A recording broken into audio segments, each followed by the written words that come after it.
Janardhan ರೆಡ್ಡಿಗೆ court ಬಳ್ಳಾರಿಗೆ ಹೋಗೋದಕ್ಕೆ ಅನುಮತಿ ಕೊಟ್ಟ ನಂತರ ತಮ್ಮನ್ನು ತಾವು ಅವರು ಪಕ್ಷದಲ್ಲಿ ಪ್ರೂವ್ ಮಾಡ್ಕೊಳ್ಬೇಕಾಗಿ ಬಂತು. ಜೊತೆಗೆ ಶ್ರೀರಾಮುಲು ಅವರ ಜೊತೆ ಸೇರಿಕೊಂಡು ಅವರು ಕೂಡ ದೊಡ್ಡ ಮಟ್ಟದ ಪ್ರಚಾರ ಮಾಡಿದ್ರು. ಹಾಗಾಗಿ ಸಂಡೂರು ಕ್ಷೇತ್ರದಲ್ಲಿ BJP ನಾಯಕರ ಲೆಕ್ಕಾಚಾರ ಏನು? ಮೂಡ ಮತ್ತು ವಾಲ್ಮೀಕಿ ಹಗರಣವನ್ನೇ ಅಸ್ತ್ರ ಮಾಡಿಕೊಂಡಿತ್ತು BJP. ಸರ್ಕಾರದ ಭ್ರಷ್ಟಾಚಾರವನ್ನೇ ಪ್ರಚಾರದಲ್ಲಿ ಅಸ್ತ್ರ ಮಾಡಿಕೊಳ್ತು BJP. ಯಡಿಯೂರಪ್ಪ ಮತ್ತು ವಿಜಯೇಂದ್ರ ಅವರು ಕೂಡ ದೊಡ್ಡ ಮಟ್ಟದ ಪ್ರಚಾರವನ್ನು ಸಂಡೂರಲ್ಲಿ ಮಾಡಿದ್ರು. ಹಾಗಾಗಿ ಅವರು ಗೆಲ್ಲುವ ಲೆಕ್ಕಾಚಾರ ಇದೆ. ಹಾಗಾದರೆ ಏನು BJP ನಾಯಕರ ಲೆಕ್ಕಾಚಾರ ಏನು ಅಂತಕ್ಕಂಥದ್ದನ್ನು ನಾವೀಗ ನೋಡ್ತಾ ಹೋಗೋಣ. ಮೂಡ ಹಗರಣ ಮತ್ತು ವಾಲ್ಮೀಕಿ ಹಗರಣ ಇದನ್ನು ಅತಿ ಹೆಚ್ಚಾಗಿ ಪ್ರಚಾರದ ಸಂದರ್ಭದಲ್ಲಿ BJP ನಾಯಕರು ಬಿಂಬಿಸಿದರು. ಮೂಡ ವಾಲ್ಮೀಕಿ ನಿಗಮದ ಹಗರಣದ ಬಗ್ಗೆ ಪ್ರಚಾರದಲ್ಲಿ ಪ್ರಸ್ತಾಪ ಮಾಡಿದರು. ST ಮೀಸಲು ಕ್ಷೇತ್ರದಲ್ಲಿ ವಾಲ್ಮೀಕಿ ಭ್ರಷ್ಟಾಚಾರದ ಬಗ್ಗೆ ಜನರಿಗೆ ಮನವರಿಕೆ ಮಾಡಿಕೊಟ್ರು. ಅದು ST ಮೀಸಲು ಕ್ಷೇತ್ರ ನೋಡಿ, ನಿಮ್ಮ ದುಡ್ಡನ್ನೇ ಸರ್ಕಾರ ನುಂಗಿ ನೀರು ಕುಡಿದಿದೆ. ಜಾತಿವಾರು ಮತದಾರರ ಸಭೆ ಮಾಡಿ ಪ್ರಮುಖ ಸಮುದಾಯಗಳ ಓಲೈಕೆ ಕೂಡ ಆಗಿತ್ತು. ಇಲ್ಲಿ ಇವರು ತುಂಬ ಎಫರ್ಟ್ ಹಾಕಿದ್ದಾರೆ, ಇಲ್ಲ ಅಂತಲ್ಲ. ಇದೇ ಮೊದಲ ಬಾರಿಗೆ ಚುನಾವಣೆ ಇತಿಹಾಸದಲ್ಲಿ ಇಷ್ಟೊಂದು ಜನ ಬೆಂಬಲ ಸಿಕ್ಕಿದೆಯಂತೆ ಅವ್ರಿಗೆ. ಎಲ್ಲಿ ಸಂಡೂರಲ್ಲಿ ಇಷ್ಟು ಸಿಗ್ತಾನೇ ಇರಲಿಲ್ಲ. ಒಗ್ಗಟ್ಟಿನ ಮಂತ್ರ ಜಪಿಸುವ ಮೂಲಕ ಕುಟುಂಬ ರಾಜಕಾರಣ ಕಿತ್ತೊಗೆಯುವ ಸಂಕಲ್ಪವನ್ನು BJP ಅವರು ಮಾಡಿದರು. ಮತ್ತು ಯಡಿಯೂರಪ್ಪ ಹಾಗೂ ವಿಜಯೇಂದ್ರ ಅವರು ಬ್ಯಾಕ್ ಟು ಬ್ಯಾಕ್ ಪ್ರಚಾರ ಮಾಡಿದ್ದಾರೆ ಇಲ್ಲಿ ಈ ಭಾಗದಲ್ಲಿ. ಅದು ಪ್ಲಸ್ ಅಂತ. ವಿಜಯೇಂದ್ರ ಹಾಗೂ ಜನಾರ್ದನ್ ರೆಡ್ಡಿಗೆ ಇದು ಪ್ರತಿಷ್ಠೆಯ ಚುನಾವಣೆ. ಗೆದ್ದುಬಿಟ್ರೆ ಇತಿಹಾಸ ಅಲ್ವಾ, ಫಸ್ಟ್ ಟೈಮ್ ಗೆದ್ದರು ಅಂತ. ಹೀಗಾಗಿ ಜನಾರ್ದನ್ ರೆಡ್ಡಿ ಜಿಲ್ಲೆಗೆ ಎಂಟ್ರಿ ಕೊಟ್ಟ ಬಳಿಕ ನಡೀತಾ ಇರತಕ್ಕಂಥ ಚುನಾವಣೆ.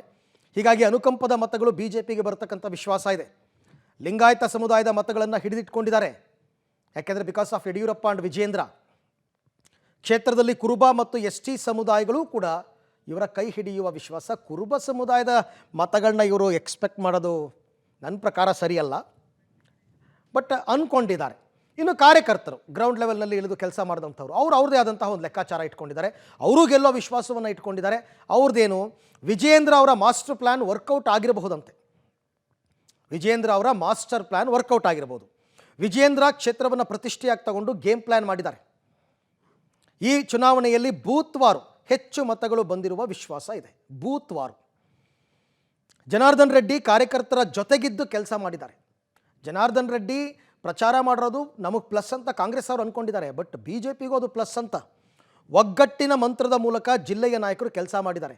ಆರಂಭದಲ್ಲಿ ದಿವಾಕರ್ ಒಬ್ಬರೇನೋ ಎದ್ರು ಹೊರಗಡೆಗೆ, ಬಟ್ ಅವ್ರನ್ನೂ ಕರ್ಕೊಂಡು ಬಂದೆಲ್ಲ ಸರಿ ಹೋಯಿತು. ಹೊಸ ಮುಖಕ್ಕೆ ಮಣೆ ಹಾಕಿ ಹೆಚ್ಚು ಪ್ರಚಾರ ಮಾಡಿದ್ದಾರೆ.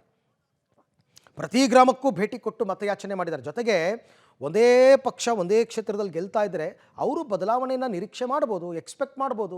ತಾಳಪ್ಪ ಯಾರೋ ಯಂಗ್ ಆ್ಯಂಡ್ ಎನರ್ಜೆಟಿಕ್ ಆಗಿದ್ದಾರೆ, ಅವ್ರಿಗೆ ಕೊಡೋಣ. ತುಕಾರಾಮ್ ಅವ್ರು ಗೆಲ್ಸಿದ್ವಿ, ಈಗ ಅವರು ಸಂಸದರಾದರು, ಅವ್ರ ಪತ್ನಿಗೆ ಕೊಟ್ಟರೆ ಕೆಲಸ ಮಾಡ್ತಾರಾ ಇಲ್ವಾ ಅಂತ.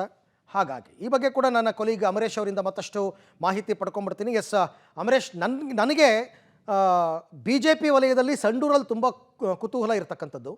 ಜನಾರ್ದನ್ ರೆಡ್ಡಿ ಬಳ್ಳಾರಿ ಪ್ರವೇಶ ಮಾಡೋದಕ್ಕೆ ಅನುಮತಿ ಕೊಟ್ಟ ಮೇಲೆ ಅವ್ರನ್ನ ಅವರು ಪ್ರೂವ್ ಮಾಡ್ಕೊಳ್ಳೋದಕ್ಕೆ ಇದೊಂದು ಬೆಸ್ಟ್ ಅವಕಾಶ ಸಿಕ್ಕಿತ್ತು. ಅವರು ಗಂಗಾವತಿನಲ್ಲಿ ಚುನಾವಣೆ ಹೇಗೆ ನಡೆಸಿದ್ರು ಅಂತ ನಾವು ತುಂಬ ಚೆನ್ನಾಗಿ ನೋಡಿದ್ವಿ ಕಳೆದ ಬಾರಿ. ಹಾಗಾಗಿ ಅವರ ಮಾಸ್ಟರ್ ಪ್ಲ್ಯಾನ್ ಏನಾದ್ರು ವರ್ಕೌಟ್ ಆಗಿರ್ಬೋದಾ ಅಂತ BJPಗೆ? ಖಂಡಿತ ಅರವಿಂದ್, ಅದೇ ರೀತಿಯ ಆಲೋಚನೆಯಲ್ಲಿ ಇದೀಗ BJPಯ ಕಾರ್ಯಕರ್ತರು ಮುಖಂಡರುಗಳೆಲ್ಲರೂ ಇರುವಂಥದ್ದು. ಅಂದರೆ ಗಂಗಾವತಿಯಲ್ಲಿ ಏನು ಮಾಸ್ಟರ್ ಪ್ಲ್ಯಾನ್ ಮಾಡಿದ್ರು, ಅಲ್ಲಿ ಸಮುದಾಯವಾರು ಮತಗಳ ಓಲೈಕೆಯನ್ನು ಮಾಡಿ ತಾವು ಮತಗಳನ್ನು ಪಡೆದುಕೊಳ್ಳುವಲ್ಲಿ ಯಾವ ರೀತಿ ಯಶಸ್ವಿಯಾಗಿದ್ರು, ಅದೇ ರೀತಿಯ ತಂತ್ರಗಾರಿಕೆಯನ್ನು ಸಹಿತ ಸಂಡೂರು ಉಪಚುನಾವಣೆಯಲ್ಲಿ ಮಾಡಿರುವಂಥದ್ದು. ಅದಕ್ಕಿಂತ ಮುಂಚಿತವಾಗಿ ಒಂದು ಪ್ರಮುಖ ವಿಚಾರವನ್ನು ನಾವು ಗಮನಿಸಬೇಕು ಅರವಿಂದ್. 2008ರಲ್ಲಿ ಅಖಂಡ ಬಳ್ಳಾರಿ ಜಿಲ್ಲೆ ಇದ್ದಂಥ ಸಂದರ್ಭದಲ್ಲಿ 10 ವಿಧಾನಸಭಾ ಕ್ಷೇತ್ರಗಳ ಪೈಕಿ 9 ಕ್ಷೇತ್ರಗಳಲ್ಲಿ BJP ಅಭ್ಯರ್ಥಿಗಳನ್ನು ಗೆಲ್ಲಿಸಿಕೊಳ್ಳುವಲ್ಲಿ ಜನಾರ್ದನ್ ರೆಡ್ಡಿ ಅವರು ಯಶಸ್ವಿ ಆಗಿದ್ರು. ಆದರೆ ಸಂಡೂರು ವಿಧಾನಸಭಾ ಕ್ಷೇತ್ರವನ್ನು ಹೊರತುಪಡಿಸಿ ಇದುವರೆಗೂ ಸಹಿತ ಅಂದರೆ ಆ ಸಂದರ್ಭದಲ್ಲಿಯೂ ಸಹಿತ ಸಂಡೂರು ಕ್ಷೇತ್ರದಲ್ಲಿ ಅಷ್ಟೊಂದು ದೊಡ್ಡ ಮಟ್ಟದಲ್ಲಿ ಪೈಪೋಟನ್ನು ಕೊಡೋದಕ್ಕೆ, ಫೈಟನ್ನು ಕೊಡೋದಕ್ಕೆ BJPಯಿಂದ ಸಾಧ್ಯ ಆಗಿರಲಿಲ್ಲ. ಆದರೆ ಇದೇ ಮೊದಲನೇ ಬಾರಿಗೆ BJP ಇಷ್ಟೊಂದು ಪ್ರಮಾಣದಲ್ಲಿ ಕಾಂಗ್ರೆಸ್ಗೆ ಟಕ್ಕರನ್ನು ಕೊಡ್ತಾ ಇದೆ. ಅಂದರೆ ಅಷ್ಟೊಂದು ಪ್ರಮಾಣದಲ್ಲಿ ಈ ಬಾರಿ ಜನರ ಬೆಂಬಲ ಸಿಗ್ತಾ ಇದೆ. ಹೀಗಾಗಿ ಗೆಲ್ಲಬಹುದಾದಂಥ ಸಾಧ್ಯತೆಗಳು, ಅದ್ರ ಜೊತೆಗೆ ನಿರೀಕ್ಷೆಯಲ್ಲಿ ಇದೀಗ BJP ನಾಯಕರುಗಳಿದ್ದಾರೆ. ಯಾಕಂದ್ರೆ ಈಗಾಗಲೇ BJPಯಿಂದ ಮಾಜಿ CM ಯಡಿಯೂರಪ್ಪನವರು, ವಿಜೇಂದ್ರ ಅವರು ಸಹಿತ ಸಾಕಷ್ಟು ಪ್ರಚಾರವನ್ನು ಮಾಡಿದ್ದಾರೆ. ಹೀಗಾಗಿ ಎಲ್ಲ ಸಮುದಾಯಗಳ ಮತಗಳನ್ನು ಕ್ರೋಢೀಕರಣ ಮಾಡಿಕೊಂಡಿದ್ವಿ ಅನ್ನೋಂಥ ವಿಶ್ವಾಸ ಇದೆ. ಅದ್ರ ಜೊತೆಗೆ ಜಿಲ್ಲೆಯ ನಾಯಕರುಗಳು ಸಹಿತ ಒಗ್ಗಟ್ಟಿನಿಂದ ಕೆಲಸ ಮಾಡಿದ್ದಾರೆ. ಹೀಗಾಗಿ ಈ ಬಾರಿ ಗೆಲ್ಲುವಂತ ನಿರೀಕ್ಷೆಯಲ್ಲಿದ್ದಾರೆ. ಬೂತ್ ಮಟ್ಟದಲ್ಲಿಯೂ ಕೂಡ ಈಗಾಗಲೇ ಅಂಕಿಅಂಶಗಳ ಮಾಹಿತಿಯನ್ನು ತೆಗೆದುಕೊಂಡಿದ್ದಾರೆ. ಈ ಬಾರಿ ಹೇಗಾದ್ರೂ ಮಾಡಿ ನಾವು ಸಂಡೂರಿನಲ್ಲಿ ಮೊದಲ ಬಾರಿಗೆ ಕಮಲವನ್ನು ಅರಳಿಸ್ತೀವಿ ಅನ್ನುವಂಥ ಅತಿಯಾದ ವಿಶ್ವಾಸದಲ್ಲಿ ಇದೀಗ BJP ನಾಯಕರು, ಮುಖಂಡರು, ಕಾರ್ಯಕರ್ತರಿದ್ದಾರೆ. ಅರವಿಂದ್, ಓಕೆ, ಥ್ಯಾಂಕ್ ಯು ತಮ್ಮೆಲ್ಲ ಮಾಹಿತಿಗೆ ಅಮರೇಶ್, ಧನ್ಯವಾದ. ಇದು ಸಂಡೂರಿನ ಲೆಕ್ಕಾಚಾರ. ಸಮೀಕ್ಷೆ ಹೇಳೋ ಪ್ರಕಾರ ಕಾಂಗ್ರೆಸ್ ಗೆಲ್ಲುತ್ತೆ ಅಂತ, ಬದಲಾವಣೆ ತರ್ತೀವಿ ಅಂತ BJP ಅವರು. ನೋಡೋಣ ನಾಳೆ ಗೊತ್ತಾಗುತ್ತೆ ಏನು ಅಂತ.